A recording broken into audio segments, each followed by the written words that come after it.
Хүрэн толгой coal mining компани хөлбөмбөгийн нийгэм хамгааллын сайдын 2019 оны А64 дахь тоо тушаалын дагуу эрүүл аюулгүй ажлын байрыг эрхэмлэгч байгуулах шалгуулалтын журмын дагуу уг шалгуулалтанд оролцсон.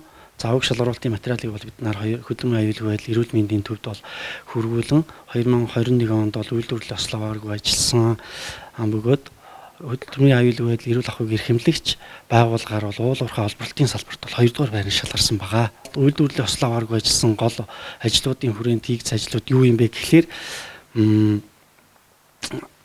нийт ажил хөдөлмөрийн аюулгүй байдал эрүүл ахуйн тухай хууль түүнд нийцүүлэн гаргасан дүрм журм стандартуудыг үйл ажиллагаандаа хэрэгжүүлэн мөрдлөг болгон ажилласан. Түүнчлэн нийт ажлын байруудад ажлын байрны эрсдлийн үнэлгээг хийж эрсдлийг бууруулах, үржилтэн сэргийлэх ажлуудыг болохоор үе шаттайгаар зохион байгуулж ажилласан.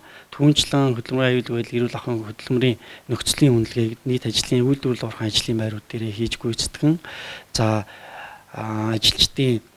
ажилчдын ажлын байранд нөлөөлж байгаа ажилчдад нөлөөлж байгаа хийм физикийн хүчин зүйл нь тийм ээ зөвшөөрөгдөх хэмжээнд байна уу байхгүй байгаа юу гэдэг дээр болохоор ингэж хяналт тавина ажиллаж энэ дээрээ бас тодорхой хэмжээний арга хэмжээнүүдийг авч үржилтэн сэргийлж ажилчдын ажиллаж амьдрах орчныг бүрдүүлэх сайжруулах тал дээр болохоор одоо ажлуудыг бол дистаралтайгаар одоо үе шаттайгаар бас зохион байгуулалтайгаар хийж ингэж ажилласан.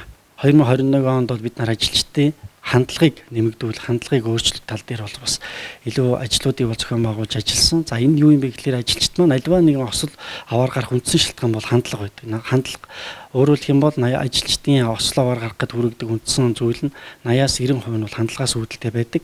Ийм учраас бол бид нар ажилчдын хандлагыг сайжруулах, ажилчдад аль болохоор сургалтыг практик хэлбэрээр мөн түншлэн ажилчдад бодит кейс болгож ингэж үзүүлэх ажилчдын өөрсдөө аюулгүй ажиллагааны зааварчилгаануудыг бас ил тод мөн түншлэн ойлгомжтойгоор ингэж хүргэхээр ажилласан. 2022 онд бол хөдөлмөрийн аюулгүй байдал эрүүл ахуйн сарын аяны 11 дахь жилдээ манай улсад бол зохион байгуулагдж байгаа. За энэхүү аяны хүрээнд бол манай байгууллага Өмнөговь аймгийн Баян-Далаа сумын ерөнхий боловсролын сургуульд цугларгацыг галын хор ажиллуулах бүх нийтийн бэлэн байдлын талаар сургалтыг бол явуулсан байгаа. За энэхүү сургалтад болохоор 260 сурагч 40 гаруй багш ажилтныг бол хамруулж амжилттай оролцуулсан байгаа.